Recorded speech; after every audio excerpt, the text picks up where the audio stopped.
So my voice, suitably for Dead Friday, is already dying. So I hope my voice is going to make it all the way through the talk.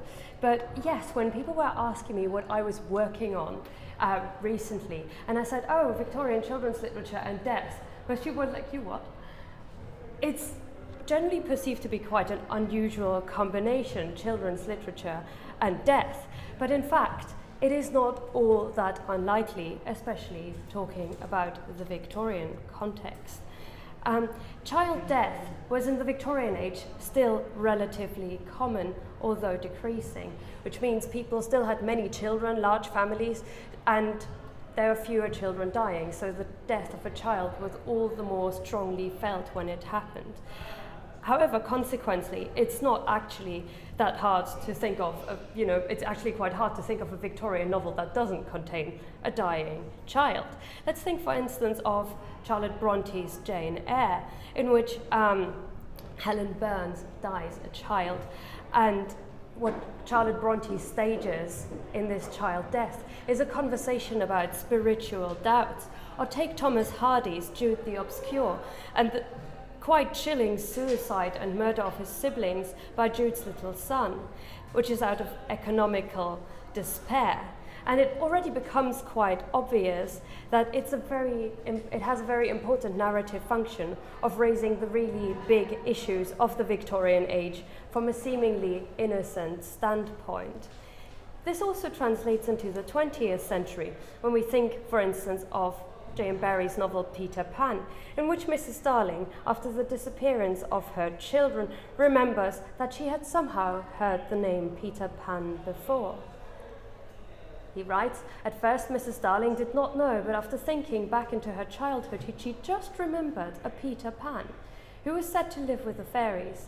There are old stories about him, as when children died, he went part of the way with them, so that they should not be frightened. And here it already becomes quite clear there's a close link between child death and the fairy tale. Let's only remind ourselves of C.S. Lewis's Narnia. The disappearance of the children here is felt as strongly as death, and this brings to mind one of the perhaps most famous examples of child death in children's literature, or indeed of a child in Victorian literature, in the example of Tiny Tim in Charles Dickens's A Christmas Carol. We all know the story, more or less. We have Ebenezer Scrooge, a man who hates pretty much everything in the world, especially children and especially the poor. And when he was asked to make a charitable donation to both the children and the poor, he says they should better die to decrease the surplus population. His miraculous transformation is brought about with a confrontation with Tiny Tim. The ghost of Christmas Present brings him to see the house of his clerk, Bob Cratchit, and what happens is as follows. He sees little Tiny Tim, and a complete change comes over Scrooge, and he says, "Spirit," said Scrooge, with an interest he had never felt before, "tell me if Tiny Tim will live." "I see a vacant seat," replied the ghost, "in the poor chimney corner, and a crutch without an owner, carefully preserved. If these shadows remain unaltered by the future, the child will die." This is the first time we see a change in Scrooge, and the spirit even mocks his word. Oh, shouldn't he better go die and decrease the surplus population? And this really prepares the ground for Scrooge's change. When he moves on into the future and he sees not only Tim's empty chair, but also his own grave, seeing that he died without having helped Tiny Tim, Scrooge wakes up a better person, and Tiny Tim lives. What we see is a dream, one of the many famous literary dreams there are, in which a dreamer is confronted with manifestations, embodiment of earthly sinfulness, immorality. And this is indeed an ancient narrative tradition linked closely to death. Every Greek hero undergoes a journey to the underworld. The land journeyed through is governed by the brothers, which you can see here, Hypnos and Thanatos. The brothers, sleep and death. And it is the confrontation with what he sees in their country, the reflection of their earthly misdoings, is what changes the hero. But also, the underworld holds up a mirror to society, and the hero dives below, literally and figuratively, the appearances and hypocrisies of society. And thus the dream serves two important functions: to firstly reveal and present the workings of the world and its future, and secondly, to cause a change or indeed a miraculous transformation, which I will come back to. And it is no coincidence that the final book of the Bible, and I'm sorry to destroy the setup of atheism, is St. John's Revelation, the Apocalypse, and it is indeed experienced in a dream. So this is the general journey the Greek hero, if you can't remember it, undergoes. It is a katabasis, which begins with a death, the descent into the underworld, a trial, but also a catharsis. So how does this work in Victorian children's literature? I'm going to spend the rest of the talk explaining that on two examples. And the first one of these will be The Water Babies by Charles Kingsley. Kingsley was a man with a very similar agenda to Charles Dickens in terms of social reform. He famously, in a talk to a hospital, compared the bad situation at children's hospitals and child labour to the biblical massacre of the innocent of King Herod, which you probably know from the Christmas story. Child death, he said, goes against nature, and in order to prevent it and to improve the world, what we need to do is understand nature better and understand our place within nature better. So The Water Babies is the story of the little chimney sweeper, Tom. He begins the story reminding us that we've probably seen Tom somewhere before, and if you've been to the Great Blake exhibition at the Ashmolean a few months ago, you will have met him too. It is a character from Blake's poem, The Chimney Sweeper, in which little Tom Dacre explains to us the suffering of what it is like to be a child and subdued to child labour. In a quiet night, he goes to sleep, and it is not quite obvious what sort of sleep that is, and has a dream of his dead friends, his dead chimney sweeper friends, which were all locked up in coffins black. And by came an angel who had a bright key and opened the coffins and set them all free. Down a green plain, leaping, laughing, they run and wash in the river and shine in the sun. And this is indeed what happens to Tom in Kingsley's story. Kingsley's novel doesn't open very encouragingly. It starts with the death of his protagonist, which seems unusual for a children's novel. But really, the death isn't really a death. So Tom has run away from a failed work assignment. Everything has gone horribly wrong. He runs away, he suffers from a fever, and his first reaction to suffering from a fever and being terribly hot is to throw himself into a river, which goes as follows. He pulled off all of his clothes in such a haste that he tore some, and he put his poor, hot, sore feet into the water, and then his legs, and farther he went in. And he had not been in for 2 minutes before he fell fast asleep, into the quietest, sunniest, coziest sleep that he ever had in his life. And he dreamt about the green meadows by which he had walked that morning, and the tall elm trees and that sleeping cows, and after that he dreamt nothing at all. The reason of his falling into such a delightful sleep is very simple, and yet hardly anyone has found it out. It was merely that the fairies took him. And now we think, fairies? What's happening now? Tom has fallen into the river and turned into a water baby, a creature half human and half animal. Now this is getting Kingsley into a very interesting territory in the 19th century, an age of evolution and Darwin's theory of evolution. And Kingsley was a priest as well as a scientist. Using fairies was for him a way to avoid this really dangerous territory of using either scientific or theological vocabulary, so he uses fairies to transform a human into an animal. So it is very clear that he's making a bigger point very quickly. And his first argument, once he brings up the fairies, says, well, you know, some people think that there are no fairies. Kingsley interferes and says, but it is a wide world, my little man. There is life in you, and it is the life in you which makes you grow and move and think, and yet you can't see it. And there is steam in a steam engine, and that is what makes it move, and yet you can't see it. And so there may be fairies in the world, and they may just be what makes the world go round. And indeed, as you can see on this book on the right-hand side, fairies were quite a common device in natural history books for children, in which the forces of nature were embodied by the fairy rain and the fairy weather, the fairy of gravity, and so on. So he uses quite an interesting device. But it becomes quite clear that he's trying to make a much larger point about the invisible forces that are active in nature. Because as soon as Tom turns into this half-animal creature, he immediately interferes. But there are no such things as water babies. Surely, if there were water babies, somebody would have caught one at least.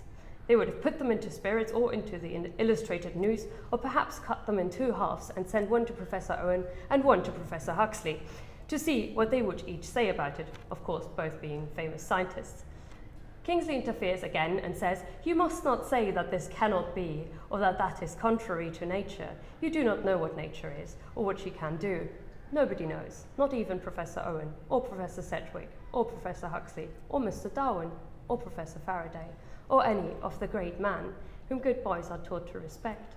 They are very wise men, and you must listen respectfully to all they say. But even if they should say, which I'm sure they never would, that cannot exist, that is contrary to nature, you must wait a little and see, for perhaps even they may be wrong." So this is very interesting because Kingsley avoids putting either a theological or a scientific label on this. But the miraculous transformation that Tom undergoes is a transformation that Kingsley himself had undergone after he had read Darwin's Origin of Species. He was sent one of the first copies of Darwin's book unexpectedly and reads it and writes back to Darwin with some astonishment, saying, "All I have seen of your book awes me, both with a heap of facts and the prestige of your name, and also with a clear intuition that if you be right, I must give up much that I've believed and written. In that I care little, let God be true, and every man a liar." And back we are to our exploration of the real world and the forces that drives it. And now the fairy tale suddenly turns of a tale of evolutionary theory, not quite unexpectedly. Tom meets Mother Nature, who in his story is called Mother Carey, on his journey through the sea and the bottom of the sea. And this is how the encounter goes. And they were Mother Carey's children, whom she makes out of seawater all day long. Tom expected, like some grown people who ought to know better, to find her snipping, piecing, fitting, stitching, as men do when they go to work to make anything, and says, "Oh, I hear you are very busy." "Oh, I am never more busy than I am now," she said, without stirring a finger. "I heard, ma'am, that you were always making new beasts out of old." "Oh, so people fancy, but I'm not going to trouble myself to make things, my little dear. I sit here and make them make themselves. Anyone can make things if they will take time and trouble enough, but it is not everyone who, like me, can make things make themselves." So here we have two important notions. Firstly, that creatures are made of seawater, and indeed there's a long train from creatures of seawater up to the human being, and they evolve into existing forms. But it also embodies that there's some sort of benevolent control behind all of this, which again might be an interesting yet contradictory notion. So Tom learns all of this on his journey through the sea and returns to the world as a good man, a grown-up man, and a scientist. This communion with nature, a journey through the sea, indeed back in time via the Ice Age to the origins of nature, also turns up in another Victorian children's story, and that's George MacDonald's At the Back of the North Wind. It is the story of a little cab driver, a boy called Diamond, who generally sleeps in a hayloft in which he catches a fever because it is so drafty and there's a wind coming in through his window. He starts sleepwalking as a side effect from his illness, and his vision he suffers in his fever takes the shape of the beautiful fairy North Wind, who alludes to a mysterious country at her back, and we do not know what it is. A very similar scene occurs in Kingsley once Tom descends into the center of the world, he descends through the statue of a woman, through ice, into the center of the world. Again, North Wind is cold as ice, and Tom can only get through North Wind into the country of his back. And it's not only the illustrations that are very similar. We learn what sort of country this is as soon as MacDonald introduces us to it, and he gives us some sort of feeling where Tom might be going. I have now come to the most difficult part of my story, and why? Because I do not know enough about it. Why should Diamond not tell us about the country at the back of the North Wind? Because when he came back, he had forgotten a great deal, and what he did remember was very hard to tell. Things are so different from the things here.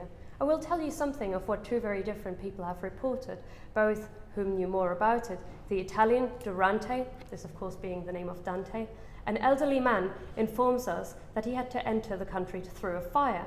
A peasant girl, Kilmeny, on the other hand, fell fast asleep in a wood and woke up in the same country.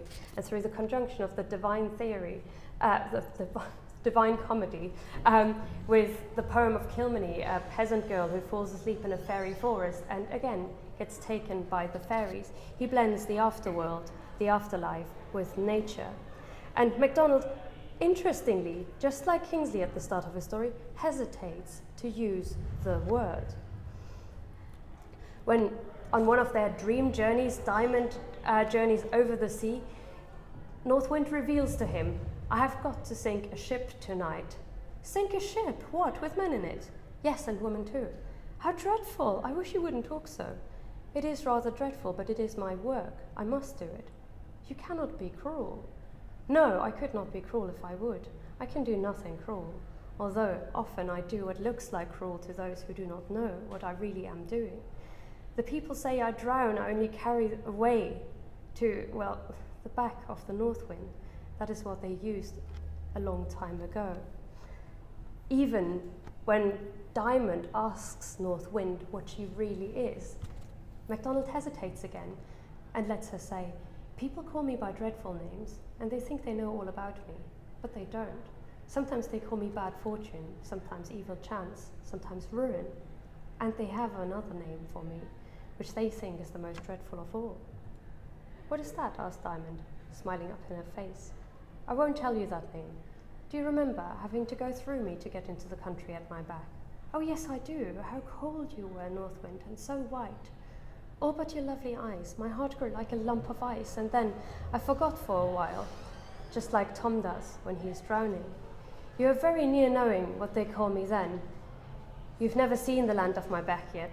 You shall see it one day, perhaps before too very long. And here he stops without an explanation of why Tom has to go, and that he'll probably go anyway. And this creates an air of mystery, of something inexplicable, and indeed very untypical for MacDonald. He goes on to not provide an explanation what happens to Diamond in the end. However, when you're a DPhil student, you spend too much time in the bodily, and occasionally you come across explanations where you wouldn't find them.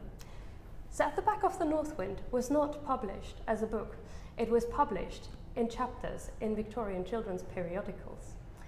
So it was published in a magazine called Good Works for the Young, and there is a subsequent chapter of a different work appended to this chapter of The Back of the North Wind. And suddenly this gives an explanation of suffering caused by natural forces such as wind, fire, or water, very much like the North Wind. The editor of this publication was a certain George MacDonald, and the subsequent chapter was written by a certain Charles Kingsley, which you may have heard about at some stage in this talk. And so what happens, a chapter of Charles Kingsley's natural history book, Madam How and Lady Why, suddenly explains, why, you ask, are there such terrible things as volcanoes? Of what use can they be? They are of use enough, my child, and of many more uses, doubt not, than we know as yet, or ever shall know. They make or help make diverse and sundry curious things, from gunpowder to your body and mine. For see, down below, under the roots of the mountains, Madam How, continually, like a chemist in a laboratory, melting together all of the rocks, which are the bones and leavings of the old work. And now Kingsley goes on to explain how from a volcano eruption, we don't only get death and destruction, but also ground minerals that enrich our food and therefore our blood and our body. And death suddenly creates rebirth and transformation, much like we have seen in the two children. That he uses the example of volcanoes is not a coincidence. Volcanoes were incredibly popular in Victorian natural history because they could be simultaneously sublime, as you see in the first photograph. They could be gothic and unfathomable as death itself, and lethal. And the Victorians' response to those phenomena was usually either by mythologizing them, they were absolutely obsessed with what ancient nations thought about death and suffering, or scientifically exploring them.